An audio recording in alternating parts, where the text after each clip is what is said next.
Welcome to MJ Hobby Corner. This is our very first battlefield snapshot. These little reports simply give a very brief overview of a game that Julie and I have, usually a game where one of us or both of us are simply learning the game. In this game, Julie is learning Tanks for the Apocalypse. And this is a game by Snarling Badger Studios, same authors of Rain and Hell, and Space Station Zero. That's Adam Loper and Vince Venturella. And this is a cool little game. In Tanks for the Apocalypse, players man a couple of Sherman tanks and basically go at each other. You have secondary objectives. You've got to try to destroy your opponent.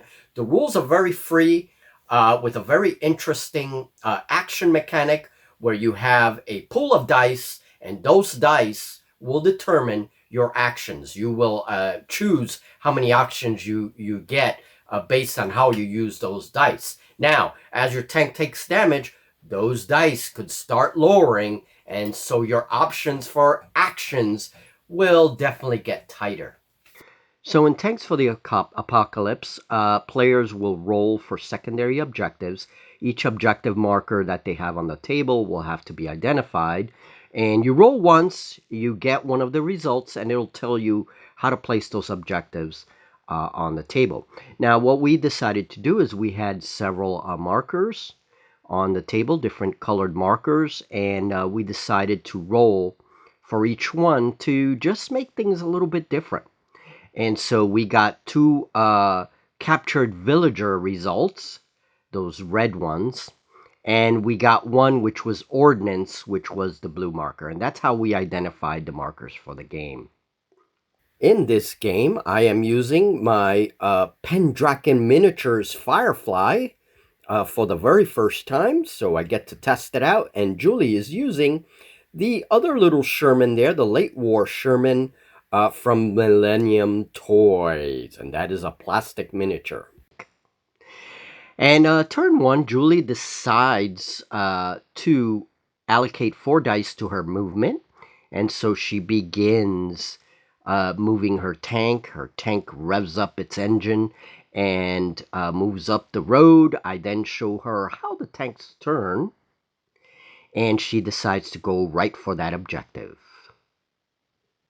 4 dice to move. 9.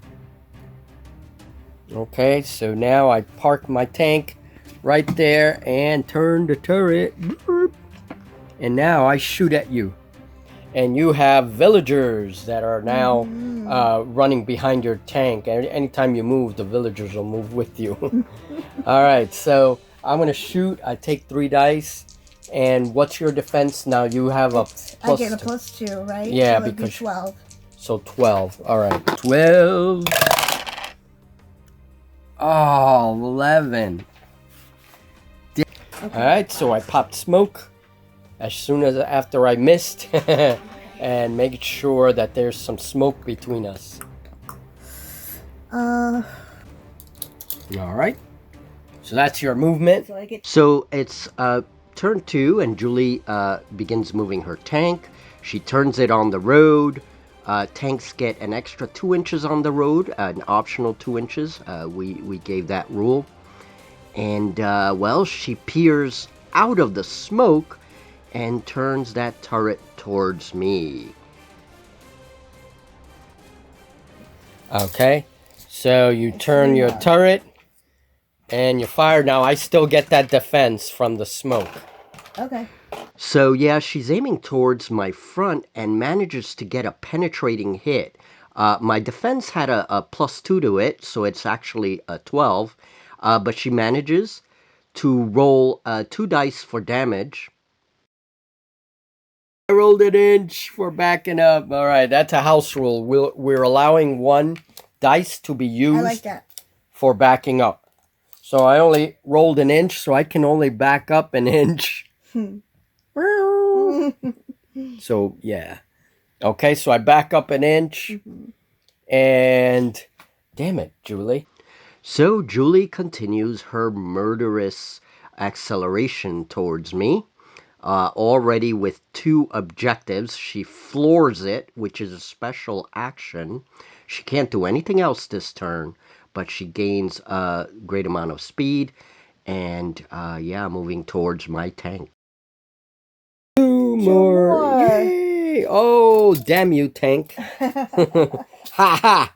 All right. Well, thanks for putting you in my sights. All right. So yeah, Julie is in my sights, but will I hit her? So you're at a total for a maximum of 3. For a max, right. So you're at 13 all around, right? Yes. All right, so that's 13 is your defense. Oh, man. Fire! Woo! Nope. Nope, fire. Nope, nope. And when we look at the attack chart, that's a miss. Rolling less than the defense. Oh, I suck. Popped smoke and moved backwards 6 inches. And let's see, can you still fire? Yeah, I'm in cover. Mm-hmm. It's like hull down. I'm in cover, but you can still shoot at me. Damn it.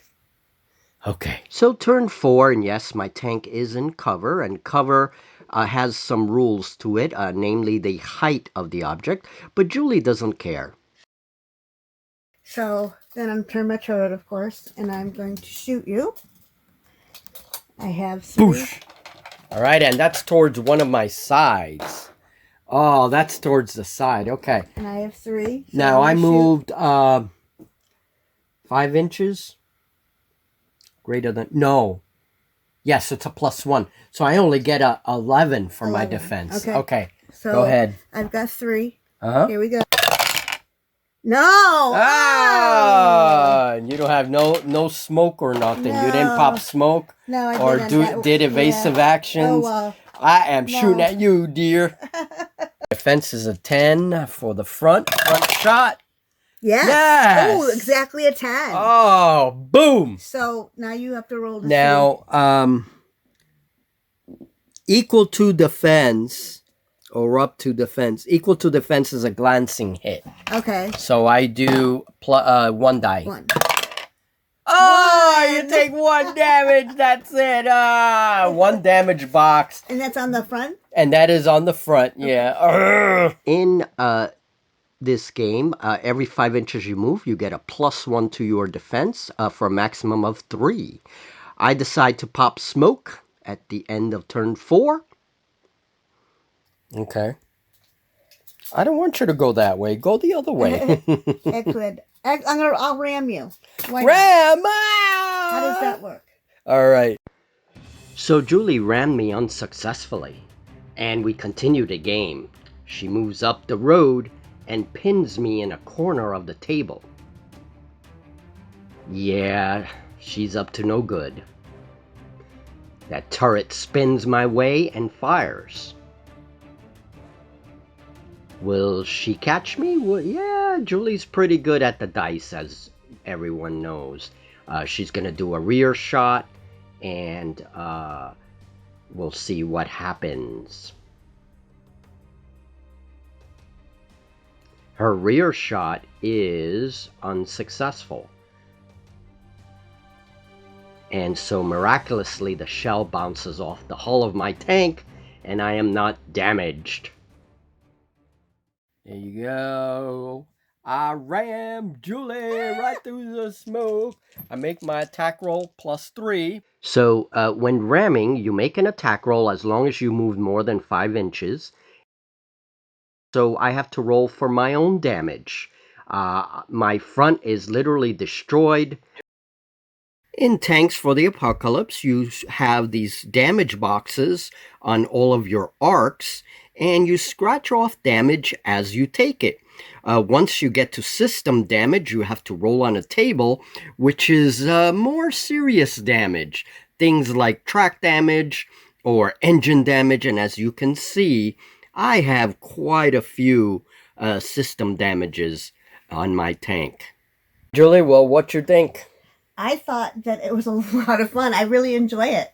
I enjoy just moving the vehicles. Mm-hmm. And I also like being able to focus on just one vehicle. Right. Like we each have one and we're just battling it out to the end. Yeah. I like that a lot. And by the way, as far as objectives, I got one objective, which is I rescued some villagers. Mm-hmm. I had 2 points for that. Mhm. And then you had... I rescued villagers also. You rescued villagers and you found the ordnance cache. Right. Yeah. Yeah. All right. Yeah, we did things a little bit different for the objectives. But yeah, it was a lot of fun. It was fun. Cool, cool. That was Tanks for the Apocalypse. Thank you. And there you have it, folks. Tanks for the Apocalypse in our very first Battlefield Snapshot. Come join us for future snapshots and battle reports here in MJ Hobby Corner. And join us for all the shenanigans. Have a great one and see you in the next one.